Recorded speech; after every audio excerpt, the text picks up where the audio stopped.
Hey guys, we're in Unit 11 and we're going to start talking about trig. And so we're going to review the trig that you learned last year in geometry. So it says trig is an essential study of how lengths vary compared to the rotations of angles that create the length. Right? This unit begins with careful development of essential angle and rotation terminology, including reference angles and quadrant work and radian angle measurement. The trig functions are then defined in terms of the unit circle. And so we'll start talking about that later on. But just to talk about a little bit about trig from what you remember from last year in geometry. Trig is known also as SOHCAHTOA. All right. This SOHCAHTOA saying is just a way for you to remember the three trig functions and what fraction or ratio of two sides from the right triangle the ratio is equal to, or the trig function is equal to. All right. And so sine is known as your opposite side over your hypotenuse side. Okay. Your cosine is your adjacent side over your hypotenuse side. And your tangent is your opposite side over your adjacent side. All right.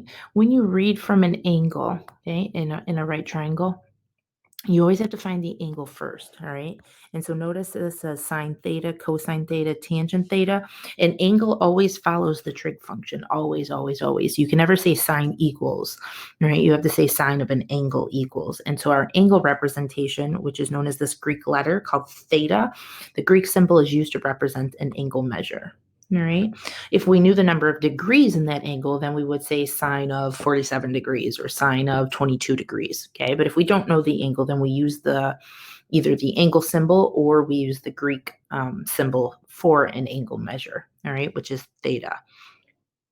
When we read from our angle theta, okay, when we go to the other side across from it, this is known as our opposite side. Okay.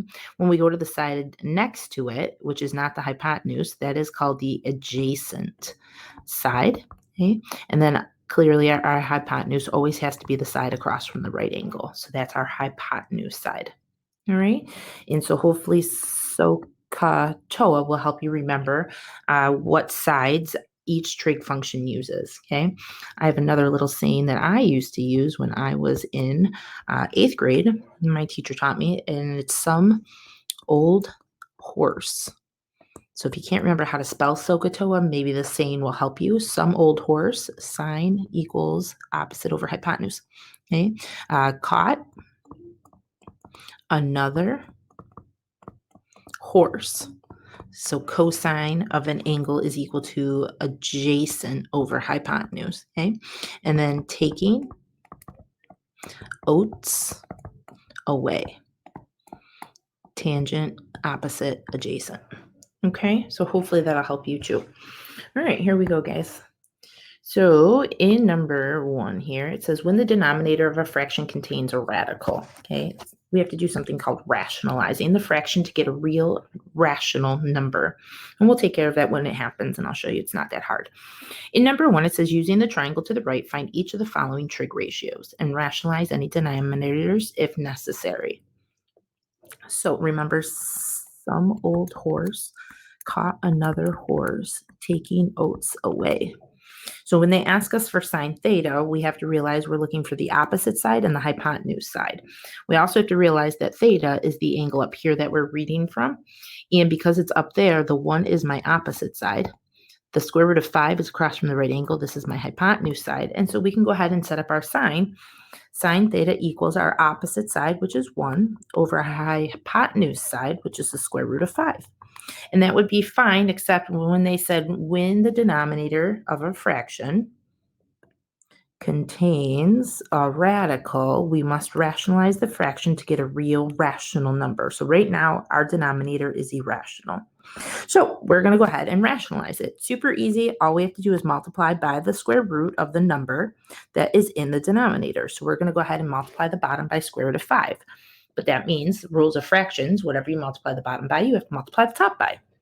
And so when we do that, our top turns into 1 square root of 5, which is just square root of 5, over the square root of 5 times the square root of 5 is the same thing as saying the square root of 5 squared. Well, the square root and the square cancel each other out, and you just end up with 5. Or some people might like to think, oh, well, square root of 5 times the square root of 5 is really the square root of 25, and then the square root of 25 turns into 5. It doesn't matter how you think of it, as long as you get 5 down there. And 5 is a real rational number, and that is why this fraction is now considered rationalized. Okay? All right, guys, part B. They want to know cosine theta. Well, cosine is A over H, and we have a problem. We don't have the adjacent side here. However, back from geometry, anytime one side of a right triangle is missing, we could always use the Pythagorean theorem to solve for it. Just be careful that your hypotenuse is C, okay, and that the square root of 5 goes in for that C, and you continue to square it. Okay. Our other side of 1 can either go in for A or B. It doesn't matter. And then we'll solve for our missing side. Okay, so 1 squared is 1 plus B squared. Square root of 5 squared is really just 5. If we subtract the 1, we'll be able to get B squared equal to 4. And then we can take the square root of that and end up with 2.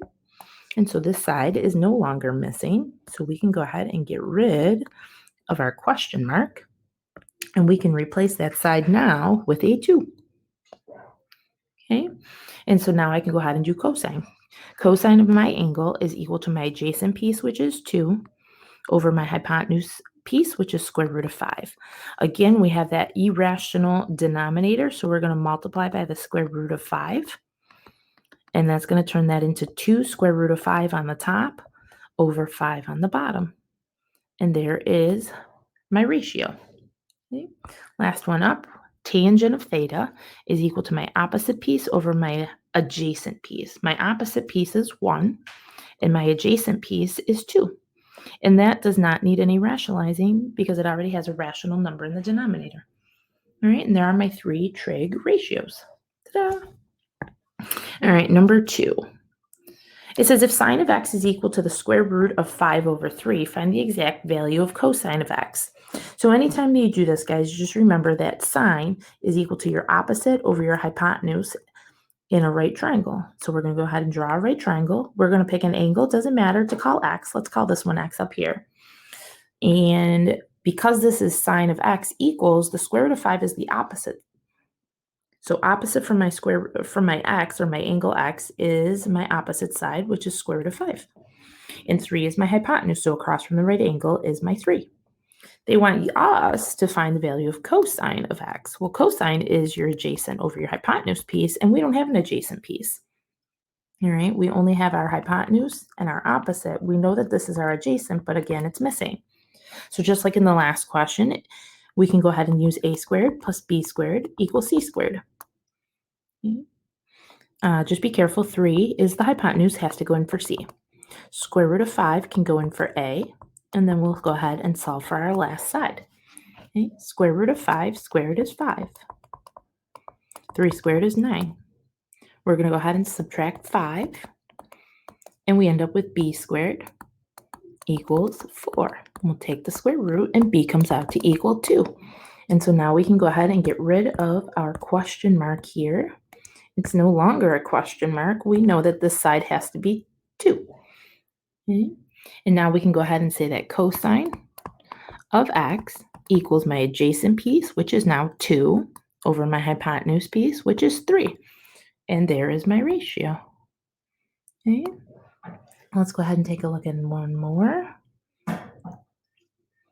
In this question, it says, suppose that cosine theta equals the square root of 6 over 5. You have to find the exact value of not only sine theta, but also tangent theta. So again, because this is cosine, this is your adjacent piece over your hypotenuse piece. So we're going to go ahead and set up our right triangle. We'll pick an angle to read from. This time they want us to call it theta, so I'm going to put it down here instead. It doesn't matter. Okay? You just label your pieces according to where you put your angle. Your adjacent piece is the square root of 6. So I'm going to go ahead and say square root of 6. This is my adjacent side. 5 is my hypotenuse, which is across from the right angle. And again, we're missing this side, which would be our opposite side. Okay? Anytime a side is missing from a right triangle, we're going to do the Pythagorean theorem. 5 is our hypotenuse, so we have to make sure it goes in for C. Square root of 6 can go in for A.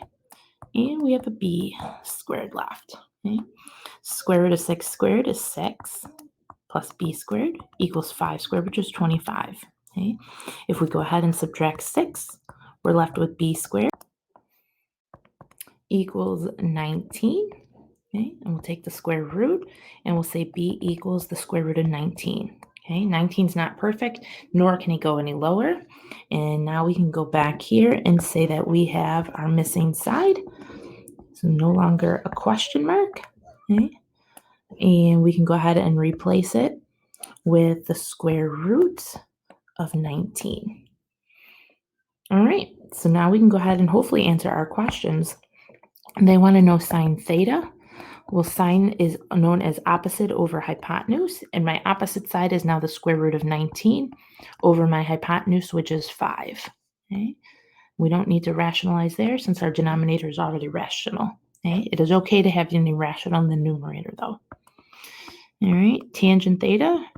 Tangent is our opposite over our adjacent, and our opposite side is the square root of 19 again, over our adjacent side, which is the square root of 6. Now, this one does need to be rationalized because of that square root in the denominator. So we'll rationalize the denominator. And on top, square root of 19 times the square root of 6 is the square root of 114 over the square root of 6 times the square root of 6 is just 6. Okay, and so now we can go ahead and say tangent theta equals the square root of 114 over 6. And this is our final answer. All right, I will see you guys on the next page of notes.